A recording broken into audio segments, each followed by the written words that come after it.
अभिवादन स्वीकार कीजिए ब्रजेश मिश्रा का। और आप देखना शुरू कर चुके हैं द डिबेट। बहनों भाइयों, आज उत्तर प्रदेश की राजनीति में एक बड़ा घटनाक्रम हुआ है। समाजवादी पार्टी और राष्ट्रीय लोकदल के दोनों दिग्गज नेता, दोनों की पार्टी के अध्यक्ष अखिलेश यादव और जयंत चौधरी के बीच बंद कमरे में 5 घंटे की वार्ता के बाद गठबंधन को लगभग फाइनल शेप दिया जा चुका है। यह गठबंधन क्या पश्चिमी उत्तर प्रदेश में कुछ चमत्कार करेगा, या यह गठबंधन उत्तर प्रदेश की राजनीति को नए सिरे से फिर से लिखने की कोशिश करेगा? हम इस विषय पर आज चर्चा करने वाले हैं। बहनों भाइयों, अब जब चुनाव बिल्कुल नज़दीक है, उस वक्त पश्चिम उत्तर प्रदेश के सबसे बड़े अलायंस राष्ट्रीय लोकदल और समाजवादी पार्टी के गठबंधन को लेकर पिछले कुछ दिनों से तरह तरह के कयास चल रहे थे। कयास इस दृष्टिकोण से चल रहे थे कि जयंत चौधरी भारतीय जनता पार्टी के संपर्क में है, जयंत चौधरी प्रियंका गांधी के संपर्क में है, जयंत चौधरी ये कर रहे हैं, जयंत चौधरी वो कर रहे हैं। तो ना तो जयंत चौधरी ये कर रहे थे, ना जयंत चौधरी वो कर रहे थे। दरअसल वो अपनी पार्टी के लिए किन किन सीटों पर चुनाव लड़ना है उसके लिए होमवर्क कर रहे थे। और जब वो होमवर्क खत्म हुआ तो खुद गाड़ी ड्राइव करते हुए वो दिल्ली से लखनऊ आए और समाजवादी पार्टी के मुखिया राष्ट्रीय अध्यक्ष अखिलेश यादव के साथ बंद कमरे में 5 घंटे की उनकी मुलाकात चली। और उसके बाद तकरीबन ये गठबंधन फाइनल हो चुका है। ऐसी उम्मीद जताई जा रही कि आने वाले कुछ दिनों के भीतर इसकी औपचारिक घोषणा कर दी जाएगी। इस गठबंधन से पश्चिमी उत्तर प्रदेश की राजनीति पर क्या प्रभाव पड़ेगा, हमारी बहस का मुख्य बिंदु ये है। पश्चिम उत्तर प्रदेश की राजनीति क्या नए सिरे से परिभाषित होगी, और 2014 के पहले का जो एरा था, जो युग था राजनीति में और जो माहौल था, क्या ये दोनों नेता के मिलने के बाद उस समय की वापसी होगी? क्या राष्ट्रीय लोकदल में नई जान फूंकने में जयंत चौधरी कामयाब होंगे? अब अपने पिता के निधन के बाद वो पार्टी के अध्यक्ष हैं, सर्वे सर्वा हैं, उनके कंधे पर कमान है। कमान उनके पास सिर्फ राष्ट्रीय लोकदल की नहीं है, बल्कि पश्चिम उत्तर प्रदेश के उस सेंटीमेंट्स की भी कमान है जिसका वो नेतृत्व कर रहे हैं, या किसान जिस आंदोलन को लेकर आगे बढ़ रहा है। मुझे याद है कि पिछले वर्ष हुई पंचायत में ये बात कही गई थी बड़े तथ्यात्मक रूप से कि हमारे पास अगर हमारा नेतृत्व होता तो शायद आज हमारी ये दुर्दशा नहीं होती। ये बात भारतीय किसान यूनियन के अध्यक्ष नरेश टिकैत ने कही थी। उन्होंने साफ इशारा किया था कि अजीत सिंह को हराकर उन्होंने बहुत बड़ी गलती की है। आपको याद होगा कि उस महापंचायत में लोटा नमक पानी लेकर जयंत चौधरी ने कसम खाई थी कि वो किसानों का सम्मान और पगड़ी को झुकने नहीं देंगे। उनके पास विकल्प थे कि वो बीजेपी से हाथ मिलाते, लेकिन उन्होंने अखिलेश यादव के साथ अपने पुराने गठबंधन को आगे बढ़ाना भविष्य की राजनीति के लिए बेहतर विकल्प के तौर पर चुना। इससे पश्चिम उत्तर प्रदेश में क्या फर्क पड़ेगा? पश्चिम उत्तर प्रदेश के सामाजिक ताना बाना, पश्चिम उत्तर प्रदेश की राजनीति, पश्चिम उत्तर प्रदेश का वोटिंग पैटर्न, पश्चिम उत्तर प्रदेश के मतदाताओं के सोचने और व्यवहार का तरीका, और पश्चिम उत्तर प्रदेश के मुद्दे।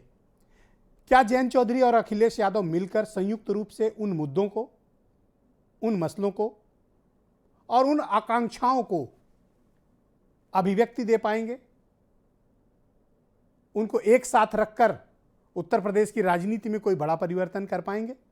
ये तो आने वाला वक्त बताएगा। लेकिन पश्चिम उत्तर प्रदेश में इस गठबंधन का बड़ी शिद्दत से इंतजार हो रहा था।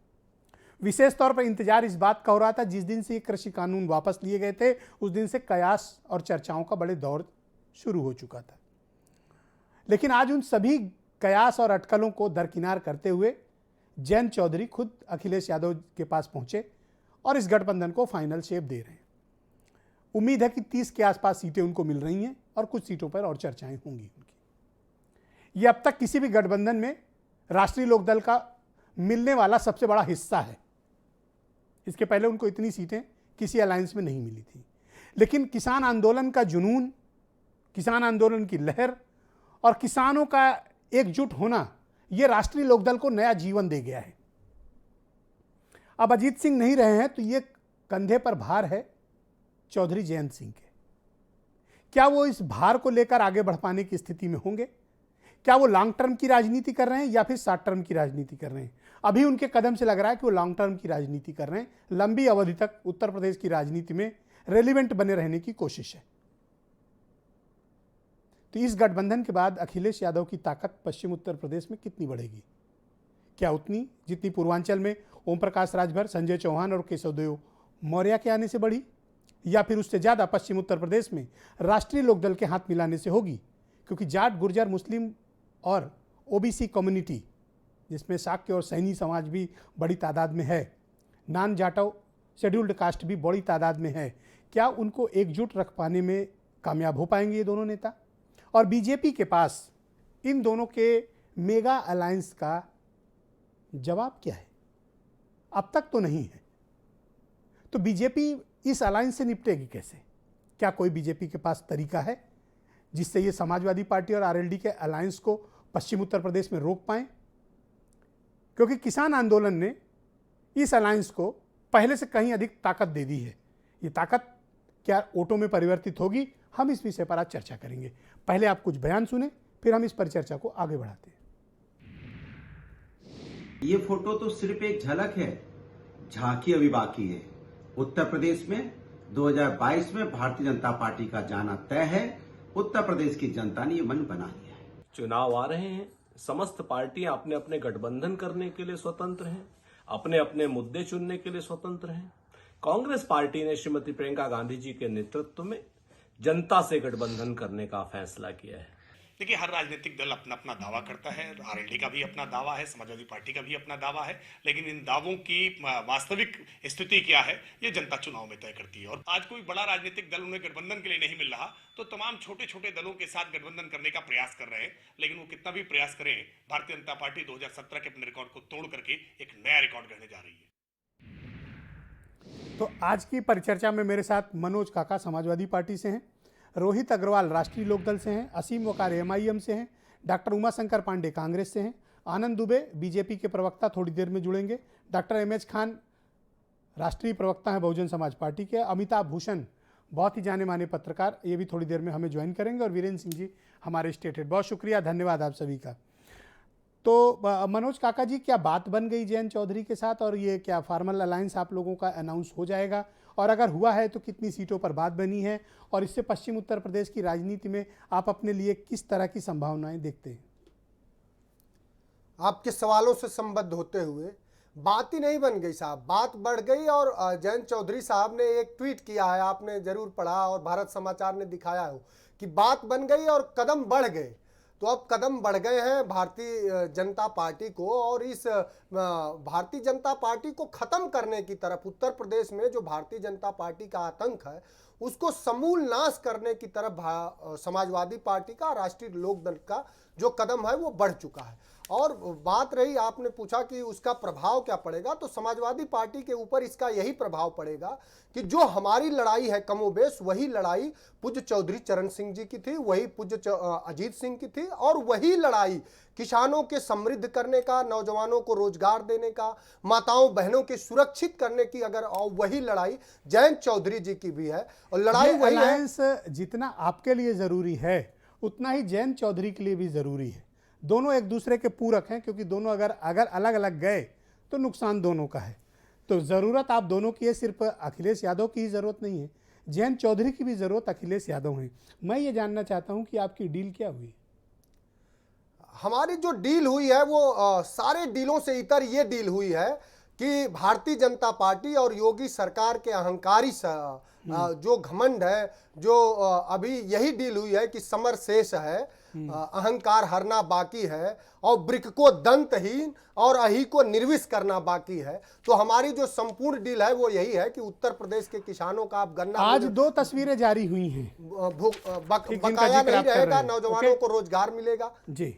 और माताओं बहनों की सुरक्षा सुनिश्चित होगी। और उत्तर प्रदेश में हमारे राष्ट्रीय अध्यक्ष जी ने पहले ही कह चुके हैं कि उत्तर प्रदेश में समाजवादी पार्टी की सरकार बनते ही कृषि के तीनों कानून लागू नहीं किए जाएंगे। हालांकि अब तो सरकार भी उस पर कह चुकी है, और उत्तर प्रदेश में सुनिश्चित किया जाएगा कि किसानों के एमएसपी पर उनकी कोई भी फसल, भाषण का मंच बना लिया। बस मैं खत्म कर रहा हूं साहब, किसानों की कोई भी फसल, चाहे वो रबी की फसल हो, खरीफ की फसल हो, जायद की फसल हो, समाजवादी पार्टी की सरकार बनने पर मुझे सवाल करने देंगे, एमएसपी मूल्य पे ठीक है क्रय किया अब मुझे आप ये बताएं कि कितनी सीटों पर आपकी बात बनी है? अब वो भारत समाचार को सबसे पहले ये खबर दी जाएगी आज बात इस बात पे बन गई है कि 2022 में उत्तर प्रदेश में और 2024 में जिन लोगों को 2014 के बाद आजादी मिली है, इस तरह के विचारधारा का 24 में भी इस राउंड में आपसे समाजवादी पार्टी इस और राउंड का आपसे खात्मा अंतिम कर सवाल, क्या गठबंधन फाइनल हो गया है? बोलिए। जी हाँ, गठबंधन फाइनल है। ओके, रोहित अग्रवाल, राष्ट्रीय लोकदल के प्रवक्ता, बहुत शुक्रिया आपका रोहित। फाइनल भी है और आगे बढ़ चुका है। हाँ ठीक है, इतना ओवर एक्साइटेड क्यों हो रहे हैं, मुझे आगे बढ़ने दीजिए।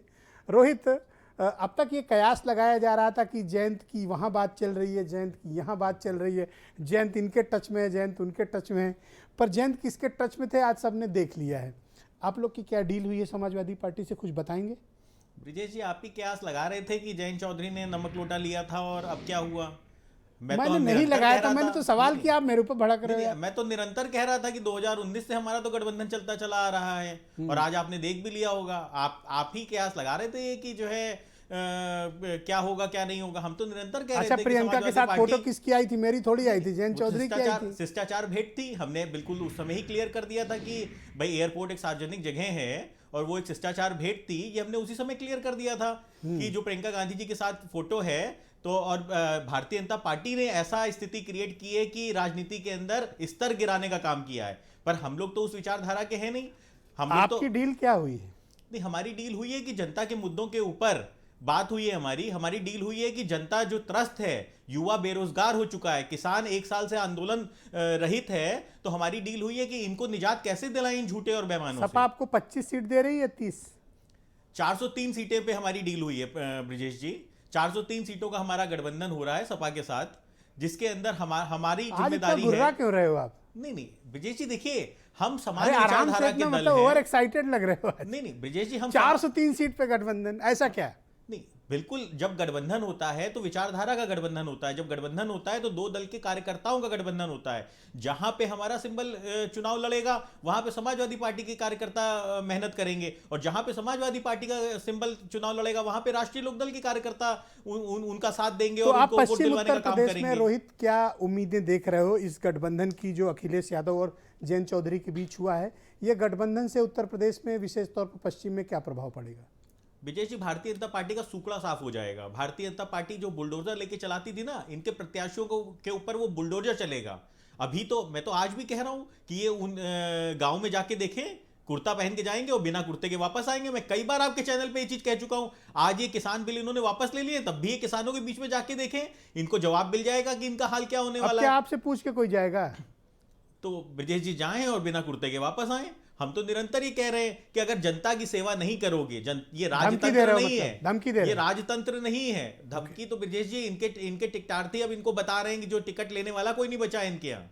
इनके यहाँ स्थिति यह है कि पश्चिम उत्तर प्रदेश में तो आदमी राष्ट्रीय लोकदल के पीछे लाइन लगी हुई है टिकट लेने वालों की, और भारतीय जनता पार्टी के अंदर टिकटार्थियों की कमी हो गई है। कुछ ज्यादा नहीं बोल रहे हो? ये सच्चाई है ब्रजेश जी। आप पश्चिम उत्तर प्रदेश के किसी व्यक्ति को जोड़ लीजिए अभी अपने चैनल पे और रैंडमली जनता को जोड़ लीजिए, वो बताएगी कि किस तरीके से इन झूठे जुर्मेबाजों से जनता परेशान है, किस तरीके से जनता त्रस्त हो चुकी है भारतीय जनता पार्टी के अत्याचारों से। इस राउंड का अंतिम सवाल आपसे ये है कि कितनी सीटों पर आप लोग चुनाव लड़ने की तैयारी कर रहे हैं? विजय जी, मैं बता चुका हूं 403 सीटों पे हम चुनाव लड़ने जा रहे हैं। खुलोगे नहीं अभी?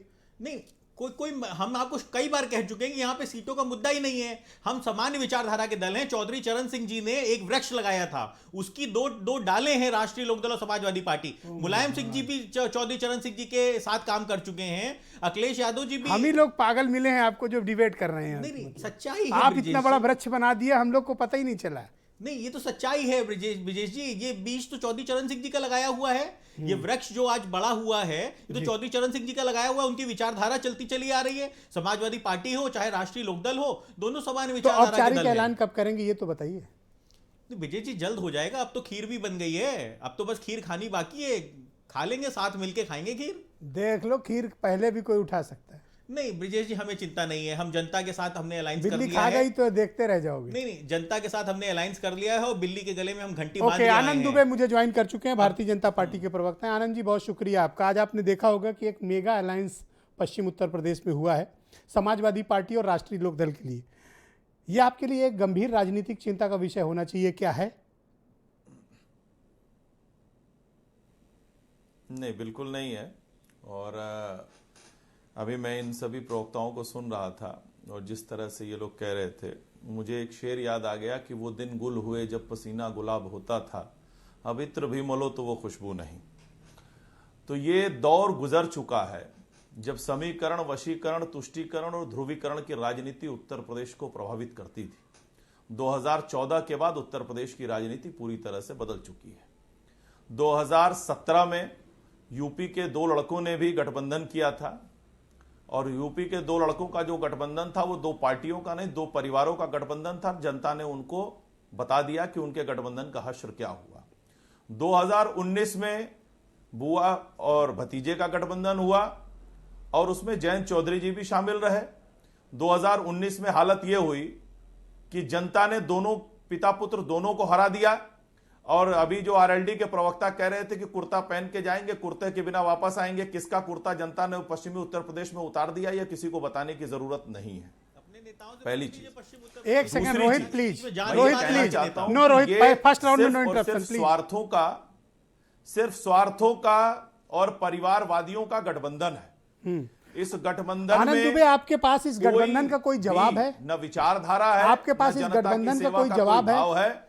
ये वो लोग हैं जो ये वही दल हैं जो पश्चिमी उत्तर प्रदेश की बर्बादी के लिए पूरी तरह से जिम्मेदार रहे हैं। ओके, मैं डॉक्टर एमएच खान को आमंत्रित करता हूं इस डिबेट में। बहुजन समाज पार्टी के राष्ट्रीय प्रवक्ता हैं। खान साहब, बहुत शुक्रिया आपका। आज मैंने मायावती जी की प्रेस कॉन्फ्रेंस देखी, वो कह रही कि उत्तर प्रदेश का सारा विकास तो हमने किया है, क्रेडिट समाजवादी पार्टी और बीजेपी फालतू में ले रहे हैं। और आपने देखा होगा कि पश्चिम में एक बड़ा अलायंस हुआ है समाजवादी पार्टी और आरएलडी के बीच। ये क्या आपको चिंता में डालने के लिए पर्याप्त है? ब्रजेश जी, कोई दल किसी से गठबंधन करता है, हमें कोई उसकी चिंता नहीं। आप अखिलेश यादव जी छोटे छोटे दल के आप गठबंधन कर रहे हैं, तो हमको उनके दल से क्या लेना देना है? आरएलडी को आप छोटा दल कह रहे हैं? नहीं, अखिलेश यादव ने खुद ही कहा है, मैं क्यों कहूंगा? अखिलेश यादव ने खुद कहा है कि अरे खान साहब, झगड़ा मत लगाओ। नहीं, ये ऑन एयर है कि अखिलेश यादव जी ने कहा है मैं किसी बड़े दल से समझौता नहीं करूंगा, छोटे छोटे दलों से समझौता करूंगा। बसपा गहरी नींद में तो ये छोटे छोटे दलों का शब्द अखिलेश यादव जी का, मेरा नहीं है। लेकिन देखिए, ये गठबंधन के बाद ये तो वहां की जनता सोच रही होगी ना कि मुजफ्फरनगर का दंगा कब हुआ, 50,000 मुसलमान टेंटों में रहे, 25,000 40,000 हिंदू टेंटों में रहे, लोगों ने घर छोड़ा, लोगों ने घर बिकने का लिख दिया कि मैं अपना घर बिकाऊ है। न उसमें लोकदल कुछ कर पा रही थी, न कोई कर पा रहे थे। समाजवादी पार्टी के लोग सैफई में बैठ के नाच देख रहे थे, बंबई से बुलाई नर्तकियों से। तो इस सब का जवाब देना पड़ेगा। गठबंधन करने से कुछ नहीं होता है। जो काम वहां नहीं हुआ है, जो लोगों की दूरियां बढ़ी हैं, भाईचारे में खटास आया है, वो उसमें तो क्या इस गठबंधन को बहुजन समाज पार्टी खारिज करती है? नहीं, हम क्यों खारिज करें? किसी के गठबंधन को हम खारिज नहीं कर रहे हैं। हम तो ये बता रहे हैं कि ये गठबंधन, इतना भला बुरा भी बोल रहे हो और कह रहे हो खारिज भी नहीं कर रहा हूं। नहीं, हम क्यों खारिज करेंगे साहब? ये अपना जिससे चाहे गठबंधन कर ले, हम किसी से नहीं करने जा रहे। हम तो, हमारा तो गठबंधन जनता से है और जनता के साथ खड़े हम हैं।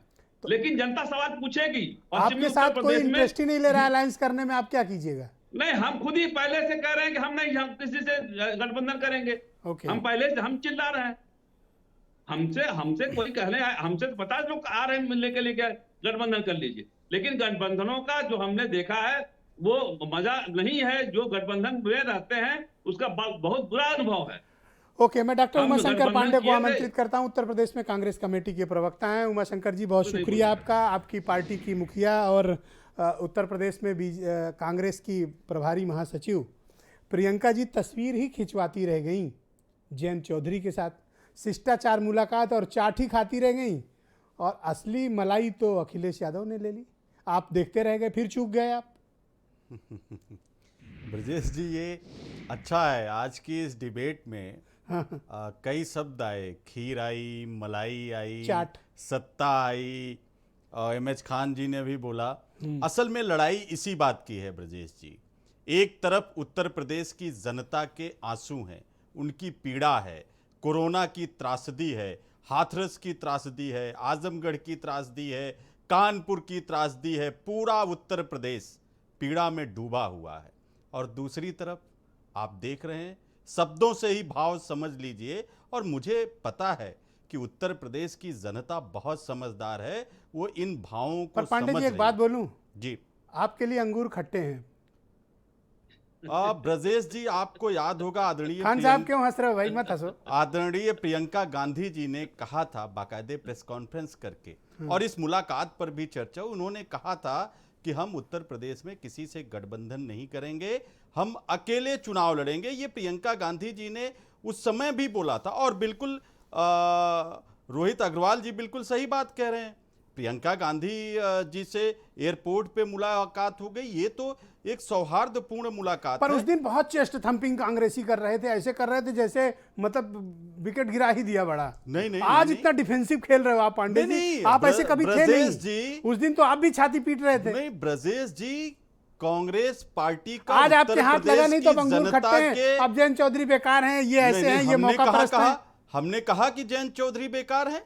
हमने तो अपनी बात रखी कि कांग्रेस पार्टी हाथरस से लेके आजमगढ़ से लेकर ये तमाम शाहजहांपुर, उन्नाव, जहां कहीं उत्तर प्रदेश की जनता के आंसू बहे हैं। मुझे एक सवाल का जवाब दे दो। जयंत नाम का ये फल, एक सेकंड रुक हथेली जाइए, लगा दी है एक सेकंड रुक जी। लीजिए, सवाल ले लीजिए। जी। जयंत नाम का ये फल कांग्रेस के हाथ क्यों नहीं लगा? चूक कहां हुई? नहीं, कांग्रेस पार्टी इस समय मैं कह रहा हूं उत्तर प्रदेश की जनता के साथ मिलकर, उत्तर प्रदेश के चुनाव की बात नहीं है, ये इस देश के भविष्य की बात है। दो पार्टियां हैं, दो विचारधारा है, एक तरफ भारतीय जनता पार्टी है और दूसरी तरफ कांग्रेस पार्टी। क्या आप मानते हैं कि ये कांग्रेस की अप्रासंगिक हो रणनीतिक चुकी चूक है कि प्रियंका गांधी और जयंत चौधरी की प्री मैच्योर मुलाकात, जहां तक कोई बात भी निर्धारित नहीं थी, नहीं। तस्वीरें जारी कोई- कर दी गई? कोई प्री मैच्योर और कोई मैच्योर मुलाकात का प्रश्न तो तब होता जब कांग्रेस पार्टी उस दिशा में सोच रही होती। कांग्रेस पार्टी सिर्फ ओके। जनता के साथ मिलकर जनता अब के मैं आपके मुद्दों गहरे पर मित्र असीम पूरे वकार को उत्तर समय प्रदेश देना में चाहता हूं। बहुत संघर्ष शुक्रिया कर रही पांडे है, जी, लड़ रही धन्यवाद। है। आपके हिस्से इसलिए का सवाल हो गया, किसी और तरफ आपके कांग्रेस हिस्से पार्टी का सवाल ध्यान हो ही गया। नहीं है। मैं असीम वकार को आमंत्रित करता हूं इस डिबेट में। एएमआईएम के राष्ट्रीय प्रवक्ता और उत्तर प्रदेश के प्रभारी हैं। वकार साहब, आप देख रहे होंगे कि पश्चिम उत्तर प्रदेश में जहां पर तकरीबन मेरा ये मानना है कि 82 ऐसी सीटें हैं जो अल्पसंख्यक डोमिनेटेड हैं, यानी उनके वोट से विधायक तय होते हैं, और एक मेगा अलायंस हुआ है राष्ट्रीय लोकदल का और समाजवादी पार्टी का। आज मैं देख रहा हूँ डिबेट में आप जब से बैठे हैं आप गुमसुम हैं, आपका चेहरे का रंग उड़ा हुआ दिख रहा है मुझे, ऐसा क्यों? अब आपको दिख रहा है तो कुछ सच्चाई होगी उसके अंदर। आपकी आंखें बहुत तेज है माशाल्लाह। मैं सवाल पूछ रहा हूँ, आप ऐसे क्यों रिएक्ट कर तो मैं जवाब दे रहा हूँ, आप हंस क्यों रहे हैं? नहीं, मैं पूछ रहा हूँ, बोले आप। अच्छा चलिए सर, 145 सीटें ऐसी हैं जो माइनॉरिटीज़ मुसलमान डोमिनेटेड हैं। मैं 82 पश्चिम की 83 बात नहीं। कर रहा था एक्चुअली। नहीं, टोटल की बात करिए। ओके, और जयंत जी का गठबंधन अखिलेश जी से हो जाए, कांग्रेस से हो जाए, बीजेपी से हो जाए, ये सर हमारा विषय नहीं है। हम अपने लोगों की लड़ाई लड़ने आए हैं। और अफसोस इस बात की है कि मौर्या से गठबंधन हो सकता है, राजभर से हो सकता है, निषाद को भी शामिल किया जा सकता है, कुशवाहा साहब से भी बात की जा सकती है, ब्राह्मणों को भी लिया जा सकता है, ठाकुरों को भी लिया जा सकता है, यादवों से भी बात अगर कोई गुट बनाता है तो की जा सकती है। सबसे अगर नफरती कोई है तो मुसलमान, उससे बात नहीं करेंगे। मुसलमान सिर्फ नौकर बन सकता है, मुसलमान को बराबरी का दर्जा नहीं देंगे।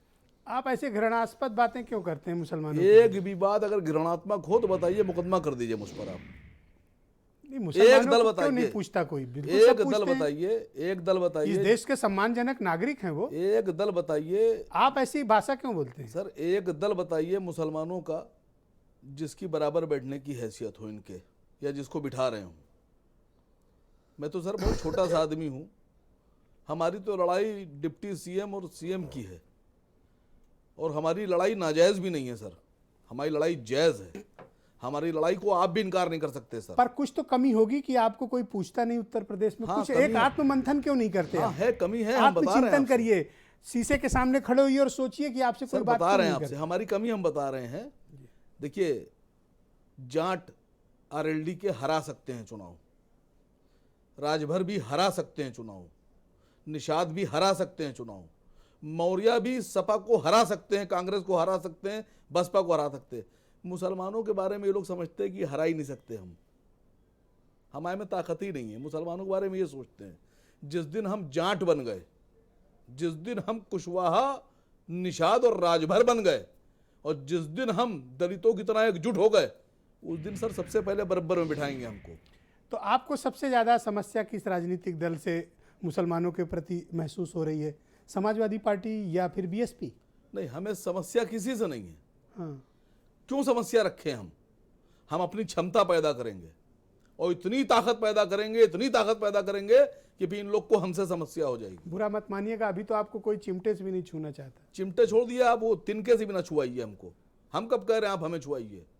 आप ये बताइए कि हमारा डिप्टी सीएम नहीं बनना चाहिए, हमारा सीएम नहीं बनना चाहिए। तो मैं आप ही सवाल पूछे ले रहा हूँ। क्यों? बसपा के कितने बड़े देखिए नेता हैं और राष्ट्रीय प्रवक्ता हैं हमारे खान साहब।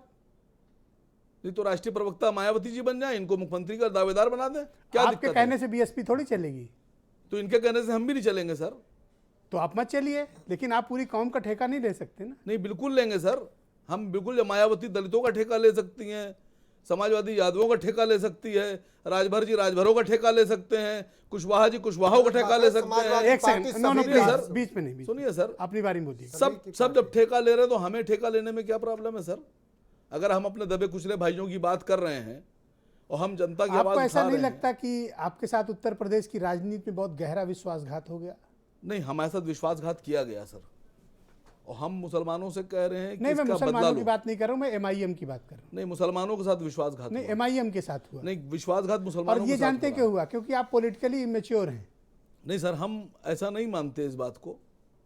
आपको ये पता नहीं है कि कब किसका साथ पकड़ना है हाथ और कब किसका छोड़ना है। नहीं सर, जिसका छोड़ना था उसको आप पहले पकड़ लिए सर हम थे। ईमानदार लोग हैं, हम सब पे विश्वास, हम हमारी नजर में सब ईमानदार हैं। असल में दूसरे और प्रदेशों गलती में जो आप हुआ, लोगों के वो- कंधे पे बैठते सर, थे, नहीं, लेकिन सर। ये उत्तर प्रदेश है, यहाँ की राजनीति ही अलग है, आपको सर, पता नहीं था। सर सुनिए सर, चूक हो गई आपसे। सुनिए सर, हम ईमानदार हैं, हम सबको ईमानदार समझते हैं।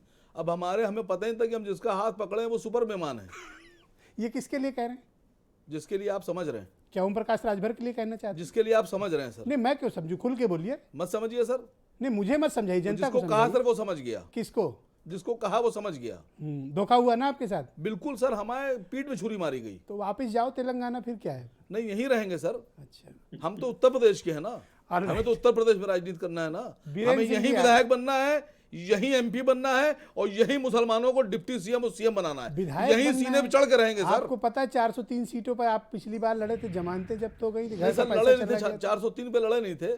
जितने पे भी लड़े थे जमानत जब्त हुई थी, घर का पैसा चला गया अरे था। सुनिए तो सर, हम तो पहली बार हमारी पार्टी लड़ी थी एमआईएम 36 सीट पर, और बेचारे हमारे। बाकी डिटेल पे और आता अरे हूँ, सुनिए तो सर, तसल्ली रख अरे लें। सर सुनिए, एक लाइन सुन लीजिए, बोल दिए हैं आप। जिनसे भी गठबंधन की बात हो रही है, जयंत साहब से, जयंत भाई से, जयंत जी से, इनके ये भी नेता, इनके वालिद साहब भी नेता और इनके दादा प्रधानमंत्री, और उसके बाद भी ये पिछली बार 0 हो गए थे। इतनी तलखी क्यों है आप में? तो इतनी मोहब्बत से बात कर रहा हूँ साहब, तलखी करूँगा तो मैं समझता हूँ कि सब आप लोग खड़े ऑलराइट, रहेंगे। बीरेन सिंह जी आ गए हैं डिबेट पे। भाई बीरेन जी, आज एक पश्चिम उत्तर प्रदेश में एक बड़ा मेगा अलायंस हुआ है, और ये अलायंस राष्ट्रीय लोकदल और समाजवादी पार्टी के बीच है। मैं आपके पास आऊँ उसके पहले मैं जरा, अमिताभ भूषण जी भी मुझे कनेक्ट हो चुके हैं, मैं 1 मिनट में आपके पास आता हूँ, अमिताभ जी की प्रतिक्रिया ले लेता हूँ पहले। अमिताभ जी, आप मुझे बताइए कि इस अलायंस से पश्चिम उत्तर प्रदेश की राजनीति में कितना बड़ा बदलाव आप महसूस कर रहे हैं?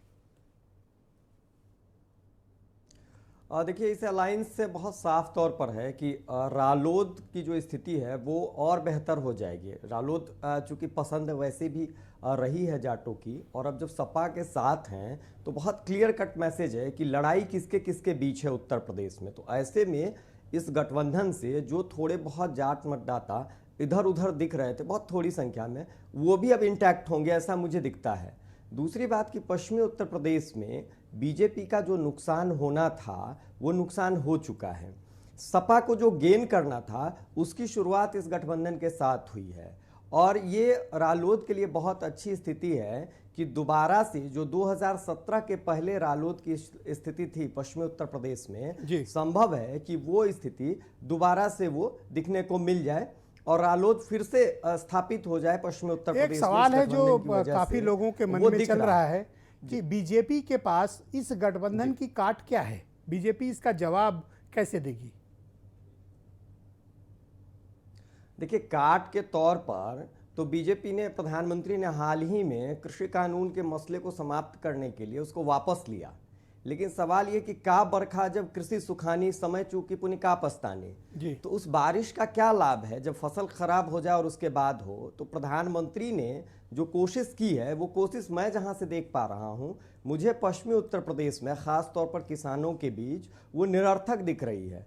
तो ऐसे में अगर 17 से आप देखेंगे तो 82 सीट बीजेपी जीतती है पश्चिमी उत्तर प्रदेश में, क्योंकि मैंने जिलों की संख्या को कम रखा है, मैं 21 जिले को लेकर चलता हूं इस हिस्से में। तो उस हिसाब से मैं बता रहा हूं कि जहां 82 सीट बीजेपी जीती थी, लोकसभा आते आते 19 में वो संख्या कम हो गई और 70 के आसपास बीजेपी पहुंची। अभी वो और स्थिति खराब हुई है। 44% वोट पश्चिमी उत्तर प्रदेश में बीजेपी का रहा, वो आज के समय में 36-37% के आसपास है और ये और गिरेगा, क्योंकि ये कॉम्बिनेशन, ये जो अलायंस बना है, ये कॉम्बिनेशन बहुत अच्छा बना है पश्चिमी उत्तर प्रदेश के लिए।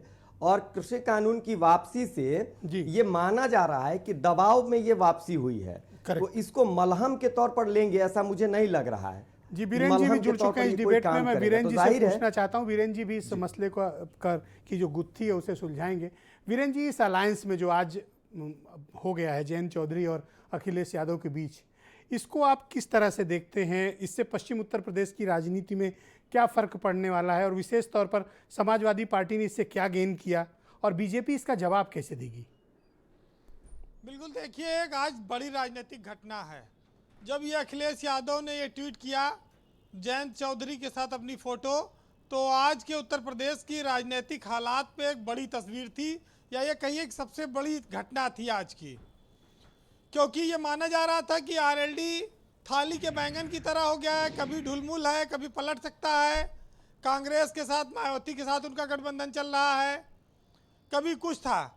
लेकिन कल जब मुलायम सिंह के जन्मदिन पर अनिल दुबे और प्रदेश अध्यक्ष ये लोग उनको बधाई देने पहुंचे थे, तो ये संदेश भी था उसके साथ कि सपा के साथ ही आरएलडी का गठबंधन होगा। और आज गठबंधन का एक सांकेतिक कहा जाए तस्वीर जारी हुई। सीट का ऐलान नहीं हुआ, लेकिन ये माना जा रहा है कि 30 के आसपास सीटों पर राष्ट्रीय लोकदल लड़ेगी और ये सीटों में से 5-6 सीटें ऐसी हो सकती हैं जिसमें सिंबल तो सपा का हो और आदमी राष्ट्रीय लोकदल का हो, ऐसा भी हो सकता है। अच्छा, देखिए, एक बात महत्वपूर्ण इसलिए है कि जयंत चौधरी पहली बार अब आरएलडी के अध्यक्ष बने हैं। उनके नेतृत्व में ये पहला चुनाव है और ये जयंत चौधरी द्वारा इंडिपेंडेंट किया गया पहला गठबंधन है उनकी पार्टी का। इससे पहले सारे फैसले उनके पिता लेते थे या और लोग पार्टी चलाते थे। जयंत चौधरी के व्यक्तित्व के लिए और उनके राजनीति में एक चरित्र स्थापना के लिए आज ये जो गठबंधन है, इसने ये दर्शाया है कि एक युवा ने अपनी इच्छा शक्ति के अनुसार निर्णय किया है। उनके ऊपर हवाई जहाज में उनको कोई बैठा के लखनऊ भले दिल्ली ले गया हो, उनकी कहीं और बातचीत चलने की बात आई हो, लेकिन वो अखिलेश यादव के साथ इंटैक्ट रहे, उनसे अलग नहीं हुए। तमाम सारी बातें आई, आंधी आई, तूफान आए। जीत हार किसकी होगी ये अलग बात है, लेकिन निश्चित ही इस बार समाजवादी पार्टी और जो आरएलडी का गठबंधन है वो बीजेपी के लिए एक बड़ी चुनौती है। करीब पश्चिमी उत्तर प्रदेश की अगर बुंदेलखंड, अगर रुहेलखंड को छोड़ दिया जाए तो 110 सीटों के करीब बैठती है स्थिति। उसमें बीजेपी के सामने इस बार एक एक सीट के लिए ये दोनों का गठबंधन काफ़ी दिक्कतें देगा। लेकिन कुल मिलाकर यह है कि आज की सियासत में हर आदमी को सत्ता पाने का हक है, हर आदमी सत्ता पाने के लिए कोशिश करता है, क्योंकि राजनीति में कोई भजन गाने तो आया नहीं है। सबका उद्देश्य यह है कि सत्ता हासिल की जाए और पार्टी का विस्तार किया जाए। अगर ऐसा वो कर रहे हैं तो इसमें कोई बुराई नहीं है। ये पहली परीक्षा होगी जयंत के राजनीतिक जीवन की और उनके गठबंधन की कि वो किस तरह की रिजल्ट हासिल करते हैं। ये तो रही ब्रजेश जी बहुत सारी बातें जो सपाट भाषा में कही जा सकती हैं जी। दूसरी भाषा में कुछ बातें और कहूँगा, क्योंकि बात आई कि साहब हमको मुस्लिम मुख्यमंत्री बनाना है, और डिप्टी सबके सीएम। सयादों के साथ कर रहे हैं और उनके और जयंत के साथ कर रहे हैं, हमारे साथ क्यों नहीं कर रहे हैं? बात इनकी भी जायज है। भाई अगर हमारे वकार साहब की पार्टी उत्तर प्रदेश में सक्रिय थी और उसको कोई साथ नहीं ले रहा है तो उनको तकलीफ होगी, उनको भी गठबंधन की ज़रूरत है। एक बार तेलंगाना में एक प्रत्याशी लड़ा था चुनाव प्रचार, और सबको जब वो प्रचार में जाता था तो घर घर में चप्पल बांटता था। कहता था कि अगर चुनाव जीतने के बाद मैं वादा ना पूरा करूं तो इसी चप्पल से मुझे मारना। तो अगर ओवैसी की पार्टी के साथ कुछ लोगों ने वादा नहीं निभाया तो वो उसका इस्तेमाल यहाँ भी हो सकता है। लेकिन MIM के साथ समस्या ये है कि इस प्रदेश में अभी उनको राजनीतिक दल वो भाव नहीं दे रहे हैं। उनको नहीं लगता कि इनके साथ लेने से अरे कोई पूछता ही नहीं इनको। भाई ये बंगाल में भी गए थे, वहाँ भी पोजीशन अच्छी नहीं रही। देश के मुसलमानों का एक बड़ा भाग अलग अलग राज्यों में अलग अलग पार्टियों के साथ है, तो इस वजह से भी शायद उनको उत्तर प्रदेश में कोई जगह नहीं देना चाह रहा है कि अगर जगह दे देंगे तो वो ज़्यादा बड़ी जगह बना लेंगे कल को। अब वकार साहब देखिए हमारे दोस्त हैं, वो कहते हैं अच्छा रोज़ गठबंधन कर रहे हो हमसे नहीं, तो वो तो आलोचना करेंगे। भाई जैसे पहले हम लोग कहीं रिश्ता संबंध देखने जाते थे या लोग वैसे आज जितनी भी जाते हैं। शिद्दत से गुहार लगा रहे हैं सपा बसपा को चाहिए कि कम से कम एक बार बुला के बात कर लो। देखिए जैसे पहले गांव में लोग जाते थे लड़का देखने और पता चल जाता था कि लड़का ड्रिंक करता है तो लोग कहते हैं अरे नहीं ये लड़का करता ड्रिंक है। नहीं करता वीरेन जी, नहीं करता। अच्छा लड़का है, बस थोड़ा बोलता जाता है, तो वो कम्युनल बोल बड़ा जाता है, लोग कम्युनल। आश्चर्य में होते थे, बड़ा नाराजगी होती थी। अब आज के ज़माने में आप लड़का ढूंढने जाइए और ये पता लग जाए कि साहब लड़का ड्रिंक नहीं करता, तो लोग बड़ा आश्चर्य करते हैं अरे आज के ज़माने का लड़का ड्रिंक नहीं करता। तो वकार साहब ना आगे चलने दे रहे हैं ना पीछे चलने दे रहे हैं। किसी से इनका गठबंधन हो जाए कहे अरे उनसे गठबंधन कर लिया, फिर कहेंगे उनसे क्यों नहीं किया। अब समस्या इस बात की है कि भाई जब देखो एक लाइन में वीरेन जी ने समझा दिया आपको। जब सब दोष निकालने हैं, भाई ड्रिंक करना किसी जमाने में खामी थी, किसी समय में खूबी है। दोस्ती करना, दो लड़कों का साथ आना, तमाम एक बार आप किसी के कांग्रेस का दरवाजे साथ- पे ड्रिंक कर ही लो वकार भाई। सर वीरेन भाई के बारे में बात काटता नहीं। वीरेन भाई इस वक्त वो वाला काम कर रहे हैं कि दोस्त तो बहुत अच्छे हैं।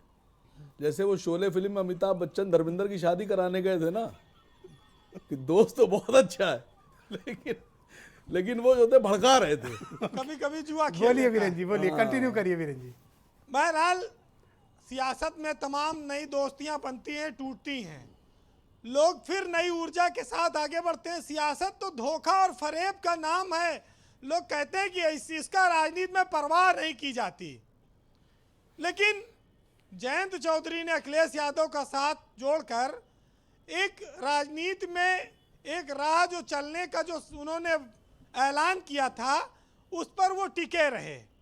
तो आज उनकी बात होनी चाहिए कि आज उन्होंने अपनी अतीत में किए गए बात को पूरा किया है कि सियासत में उन पर लोग भरोसा कर सकते हैं। तो उस आज एक साहित्यकार ने दोनों लोग युवा हैं, देखिए जयंत भी पहले सांसद रहे, डिम्पल यादव सांसद रही, अखिलेश यादव सांसद रहे, ये सब लोग एक पीढ़ी के लोग हैं।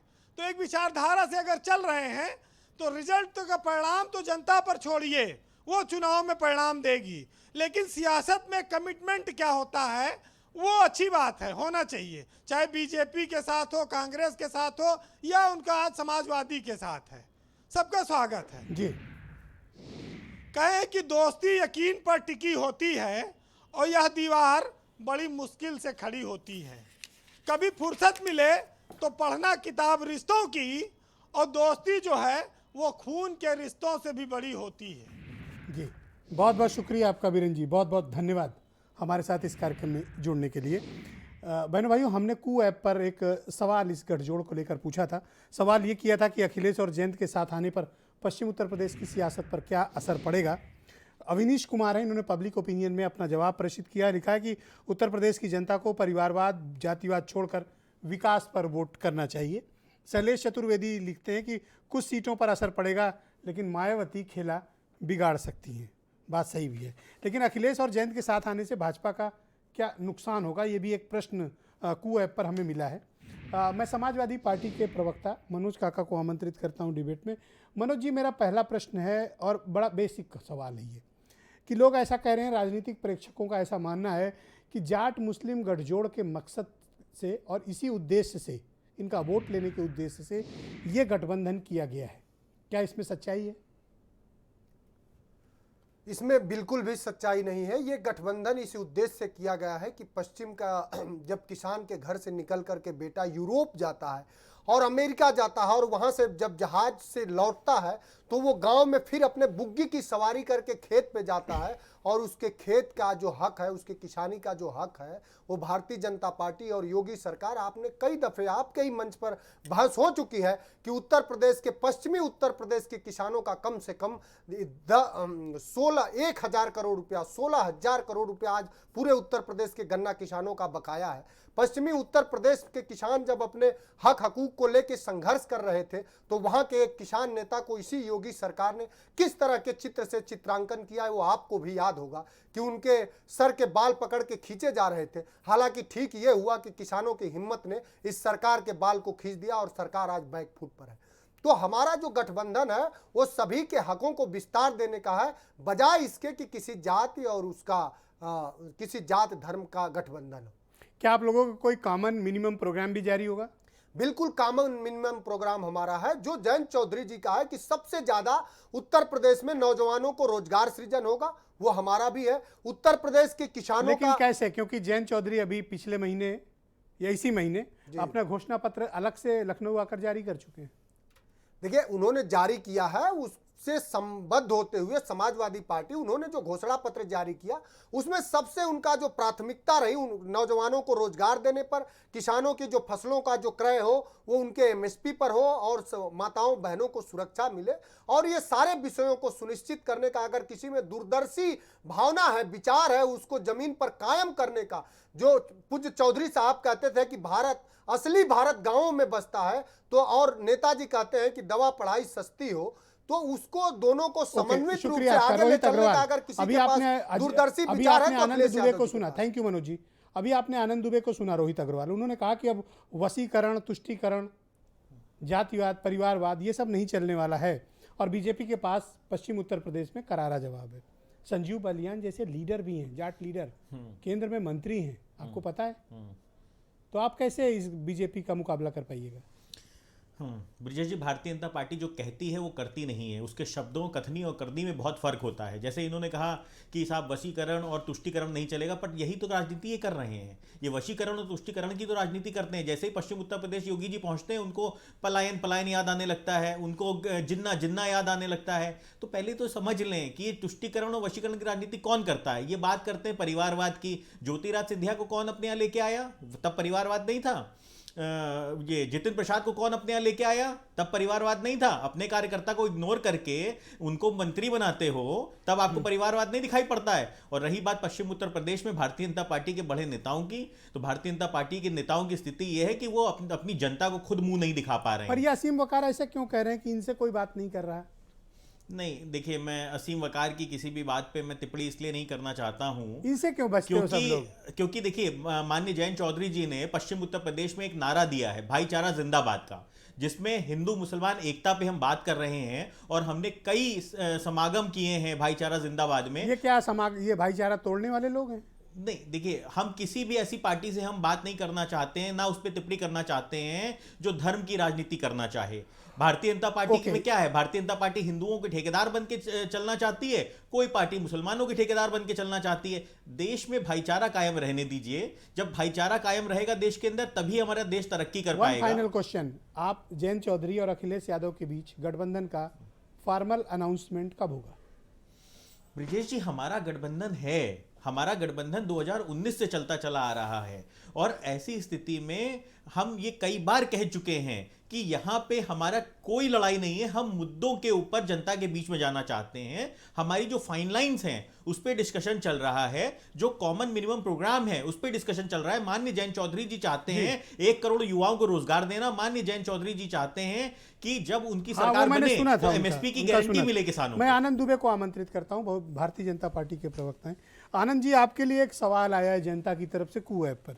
सुबोध शुक्ला उन्होंने आपसे सवाल पूछा है कि अखिलेश यादव और जयंत चौधरी के साथ आने से भारतीय जनता पार्टी का कितना नुकसान हो रहा है?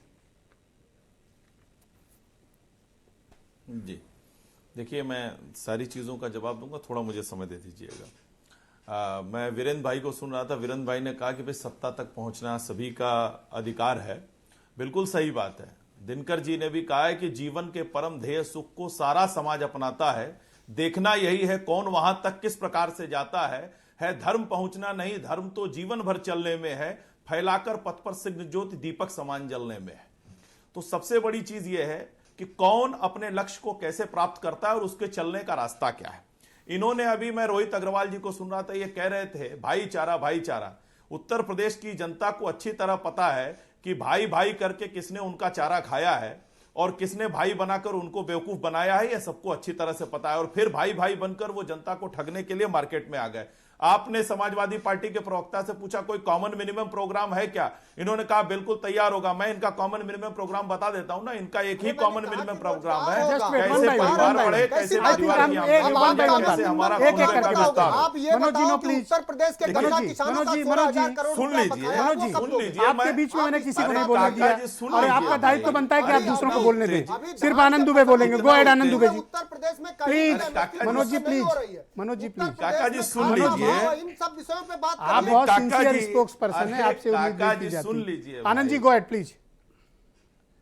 काका जी आप तो बहुत अच्छे, मैं तो तारीफ करता हूं, काका जी बहुत अच्छे प्रवक्ता है। तारीफ तो ही अच्छा है, गंभीर तरीके से बात करते हैं। तारीफों की कोई जरूरत नहीं। हाँ, नौकरी खतरे में पड़ सकती है। अरे आप सुन लीजिए काका से, आप तारीफ ना ओके, सिर्फ आनंद दुबे बोलेंगे। Anand ji go ahead please, सुन लीजिए। ओनली आनंद दुबे। ओहो, काका जी ने कहा कि किसानों की बात की। मैं इनको बता दूं 2012 से 17 के बीच धान की खरीद 123.61 लाख मीट्रिक टन हुई थी और हमने 4 वर्ष में 214 लाख मीट्रिक टन खरीदा है, करीब करीब 2 गुना। हजारों बहस हुई है। 2012 से 17 में गेहूं 94 लाख मीट्रिक टन आपने खरीदा, हमने 214 लाख मीट्रिक टन खरीदा है, आपसे 2 गुना। 2012 से 17 तक 95,215 करोड़ रुपए गन्ने का भुगतान हुआ और उसमें भी बड़ी संख्या में उधार था। हमने कितना किया? 1 लाख 1.5 लाख करोड़ रुपए। तो आप पेमेंट में आप चीनी मिलें नहीं चला पाए, आपने चीनी मिलें बेची, हमने चालू कराने का काम किया। हमने गन्ना किसान कोरोना काल में भी चीनी मिलें बंद नहीं होने दी, गन्ना किसानों के उधार का भुगतान किया और चीनी मिलों को बेहतर करने का काम किया। आप किसानों के नाम पर आप किसानों को ठगने का काम करते थे। आपकी पार्टी में किसानों की जमीन, धन्यवाद धन्यवाद धन्यवाद, बहुत शुक्रिया आपका। हमने इस तरह समय जाया मत करें, टूटू महमे का ये स्थान नहीं है। बहुत शुक्रिया आपका, धन्यवाद। डॉक्टर अहमद खान को जोड़ा जाए, धन्यवाद, बहुत शुक्रिया आपका, धन्यवाद डॉक्टर अहमद खान। जिस प्रकार की आपत्ति दर्ज कराई है असीम वकार ने, इस आपत्ति का निराकरण क्या आप करना चाहेंगे? क्योंकि आरोप उन्होंने आपकी पार्टी पर भी लगाया है कि मुसलमानों की अनदेखी हो रही है। देखिए, वो उनके आरोप लगाने से कुछ नहीं होता है, जनता देख रही है। अभी देखिए लखनऊ में 3 सीटें हमने मुसलमानों को दिया, तब इनके कहने से सुनने से कोई फर्क थोड़ी पड़ता है। ये अभी कैंडिडेट में डिक्लेयर कर पाए हैं सर। एक सेकंड रुकिए, आपके पास पूरा जवाब दूंगा, दीजिए। खान साहब गो अहेड। 3 आदमी को प्रभारी बना दिया गया है यहाँ पर, और अब इनको पता नहीं है तो क्या कर सकते हैं। ये 100 सीट पर कह रहे हैं। मैं इनके बात का जवाब विजय जी नहीं देना चाहता हूँ, मैं सीधी बात करना चाहता हूँ कि देखिए हमारी लड़ाई भारतीय जनता पार्टी से है और हम मुद्दों के आधार पर चुनाव लड़ेंगे। महंगाई पे चुनाव लड़ेंगे, डीजल पे लड़ेंगे, पेट्रोल के दाम पे क्यों बढ़े लड़ेंगे, घर में रसोई गैस के दाम बढ़ गए हैं क्यों इस पर लड़ेंगे, जो रेप हो रहा है बच्चियों के उस पर लड़ेंगे, जो किसानों पर थार जीत चढ़ाई जा रही है उस पर लड़ेंगे। ये गठबंधन तो ये तो प्राइमरी से इनका मामला है, ये जिसको करना है करे, जिसको नहीं करना नहीं करे। हम किसी के बारे में कटाक्ष नहीं करेंगे, कौन क्या करना है कौन नहीं करना है। अगर इनको करना है, अभी एक दल से किए थे, दल ने झटक दिया इनको, तो मैं उसमें क्या कर सकता हूँ। मैं ये अपने हिसाब से गलती तय कर की ले है, कि करेक्ट। उनको अकेले लड़ना है कि चुनाव किसके साथ मिलकर लड़ना है। ओके, हमारी पार्टी बहुजन समाज आप पार्टी अकेले जा रहे दम हैं। पे चुनाव लड़ेगी और चुनाव जीतने भी जा रहे हैं, और हमारी मायावती मुख्यमंत्री बनने जा रही है। ओके, आप मैं वास्तव उमाशंकर करते हैं। पांडे जी को आमंत्रित करता हूं। उमाशंकर जी, क्या ये रणनीतिक और राजनीतिक चूक है जो आप राष्ट्रीय लोकदल के साथ अपनी वार्ता को सकारात्मक दिशा में नहीं बढ़ा पाए और मामला आपके हाथ से निकल गया? नहीं ब्रजेश जी, देखिए कांग्रेस पार्टी जनता के साथ मिलकर चुनाव लड़ रही है। एक चादर सांझ ने सारे नगर पर डाल दी, इस उजाले की सड़क उस भोर तक जाती तो है। बहुत रेलिवेंट है आज उत्तर प्रदेश के इस चुनाव में। जनता कुछ ढूंढ रही थी, जनता विकास के लिए सरकार बना रही थी, लेकिन उन लोगों ने इस चीज को नकार दिया। 2007 में मायावती जी पूर्ण बहुमत सरकार, 2012 समाजवादी पार्टी पूर्ण बहुमत की सरकार, 2017 भारतीय जनता पार्टी पूर्ण बहुमत की सरकार बनाकर जनता ने ये ढूंढने की कोशिश की कि उत्तर प्रदेश के रुके हुए विकास को इसमें से क्या कोई ला सकता है। फेल हो गए ये लोग। अब चुनाव है 2022 का, जो आईआईटी कानपुर जनता ढूंढ रही है, मेरठ का मेडिकल कॉलेज ढूंढ रही है, आईआईएम लखनऊ ढूंढ रही है, बीएचयू बनारस ढूंढ रही है, मेडिकल कॉलेज किसी सरकार ने क्या कुछ काम बात नहीं ऐसे किया। मत बोलो खान साहब। मायावती काम जी इन्होंने किया, दलितों बाकी की तो सरकार ठेकेदार आई तो बनती चुपचाप बैठी है। रही, हाथरस तो खाना गई खाती नहीं। रही, सोती अखिलेश यादव अरे जी ये यादवों दूसरों की के बात अपनी सरताज बात करो ना। बनते हैं। 30 साल से कानपुर 30 साल से संजीत गायब यादव हो। हत्याकांड कौन में है गए आपके नहीं। साथ? क्या गए थे, जनता गए थे। समझ नहीं रही आज की इस डेट बात में को? प्रियंका क्या ओके। जनता इस बात को समझ नहीं रही है? अमिताभ भूषण जी को कौन लाया लड़ाई जाए। लड़ने अमिताभ भूषण गया? जी को स्क्रीन पे कौन लाइए। लड़ाई लड़ने अमिताभ जी गया को स्क्रीन पे ब्रजेश जी? लाइए। ये जनता खान देख साहब रही इस है। तरह से मत किया करो। दलितों खान के साहब लिए डिबेट में लाठी खराब किया खाती करो। हुई प्रियंका गांधी थैंक जी यू, को ओके। लोगों ने देखा अरे है। खान साहब ने चुनाव उत्साह की दिया, आप भड़क किले में गए। एसटी के लिए आप उनकी बंद ट्रिक नहीं समझ प्रियंका रहे हैं। गांधी जी को लोगों ने देखा है। लखीमपुर खीरी में थैंक यू, लड़ाई ओके। लड़ते हुए अमिताभ भूषण देखा जी, है। बीजेपी नेतृत्व के ब्रजेश पास जी वही दे लोकदल सकता और है सपा के जो अलायंस नेता का हो। क्या जवाब है? अमिताभ जी। संजीत जी पे इन्होंने बात कही, बस सर नो प्लीज लोकदल और सपा का अलायंस का सिर्फ पश्चिमी अमिताभ उत्तर भूषण। प्रदेश में प्लीज जी, बीजेपी के पास गो अहेड, गो जी अहेड। बीजेपी के पास लोकदल और सपा के इस अलायंस का एक ही जवाब है। वो पश्चिमी उत्तर प्रदेश में आपको दिखेगा कि दूसरे हिस्सों में चाहे विकास की जितनी भी चर्चा हो जाए, पश्चिमी उत्तर प्रदेश में फिर से ध्रुवीकरण की सियासत होगी, वो दिखेगा। और उसकी शुरुआत भी पीछे हमने देखा और आगे भी दिखेगा। दूसरी जो कोशिश बीजेपी की तरफ से हो सकती थी वो कोशिश की जा चुकी है। इसके बाद तीसरी जो कोशिश होगी वो कोशिश फिर से वही होगी जो पहले की गई है, आनंद जी ध्रुवीकरण की रुकिएगा, कोशिश। प्लीज। उसके अलावा वहां और कोई परिस्थिति ऐसी नहीं बनती है जहां बीजेपी अपनी स्थिति बेहतर करे। दो और बात मैं जोड़ना चाहता हूं ब्रजेश जी, आपकी अनुमति के साथ जी। एक अब से थोड़ी देर पहले आपने जिक्र किया कि विकास की राजनीति, तो ये बहुत ही दुर्भाग्यपूर्ण स्थिति है, पर यह सच है कि विकास की स्थिति के कई प्रतीक चिन्ह हर चुनावों से पहले जो सरकार होती है वो गढ़ती है।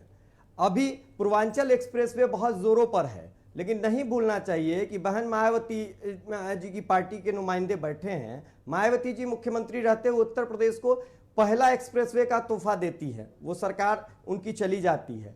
अखिलेश यादव दूसरा तोहफा देते हैं, वो भी सरकार से चले जाते हैं। तो तीसरी बार योगी जी केवल एक्सप्रेसवे के दम पर सरकार में रहेंगे, ये कहना बहुत मुश्किल होगा। ओके, मैं और असीम वकार जी को उत्तर आमंत्रित प्रदेश करता हूं में जी। हिंदू वक्त का मुस्लिम थोड़ा की सा अभाव है राजनीति अमिताभ नहीं जी, होगी। वक्त ऐसा मेरे मुझे पास लगता नहीं जी।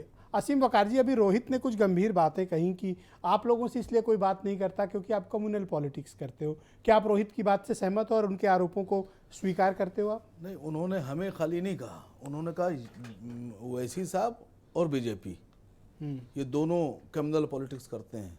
ये तो उनका शुक्रिया कि उन्होंने बीजेपी एजेंट नहीं कहा इस बार। इस बार कोई नहीं कह रहा आपको? हाँ, वो थोड़ा सा गंभीर मामला दिख रहा है मुझे। ये इतने पोलाइट क्यों हैं सब? देखिए, रोहित भाई बीजेपी से बहुत नफरत करते हैं, लेकिन रोहित भाई के जो नेताजी हैं, उनके जो वालिद साहब थे यानी अजीत सिंह जी, वो बीजेपी के साथ रहकर मंत्री भी बने, मलाई भी खाई, सरकार में भी रहे। वो अटल बिहारी वाजपेयी जी की बीजेपी थी। अच्छा, वो वो आज अलग की है। बीजेपी नहीं थी। अच्छा, वो अडवाणी वो जी अटल की बिहारी बीजेपी थी। वाजपेयी जी की बीजेपी थी, वो भारतीय जनता पार्टी सर, अडवाणी जी की बीजेपी सर थी। सुन तो लीजिए, यही तो मैं सुनना चाह रहा था। आप थे बीजेपी में, वो किसी की थी, XYZ, बीजेपी कांग्रेस में तो आप भी थे ना। अरे सुनिए, हम शुरुआत तो इनकार आपने कर भी रहे हैं। कांग्रेस का हाथ पकड़ के किया था। अरे हम इनकार नहीं कर रहे, हम तो थे कांग्रेस में। समझिए पूरी बात आप। जी। आप इनकार करते थे, अब आप घुमाने फिराने लगे। रोहित जी, आप तो कांग्रेस के साथ अभी भी हैं राजस्थान में। क्यों रोहित को घेर रहे हो आज सब लोग? सुनिए सर, सुनिए एक गरीब आदमी को घेर रहे हो सब। अरे सुनिए सर, हाँ बोलिए बोलिए। ये जितने लोग बैठे हैं सबका कहीं ना कहीं, जितने भी लोग हैं कहीं ना कहीं बीजेपी या बीजेपी के दोस्तों से सबका गठबंधन है। अकेले हम ऐसे हैं जिनका बीजेपी के साथ कोई गठबंधन नहीं है, ना कभी था, ना कभी है, ना कभी रहेगा। सुन लिया रोहित, कोई गठबंधन नहीं है। प्रूफ किए दे रहा हूं सर। आप इन्हें बीजेपी की अरे प्रूफ किए दे रहा हूं सर, प्रूफ किए दे रहा हूं। अब तो जनता महाराष्ट्र में सुनिए रोहित भाई, बोलिए नहीं, आप बीच में नहीं बोलता मैं।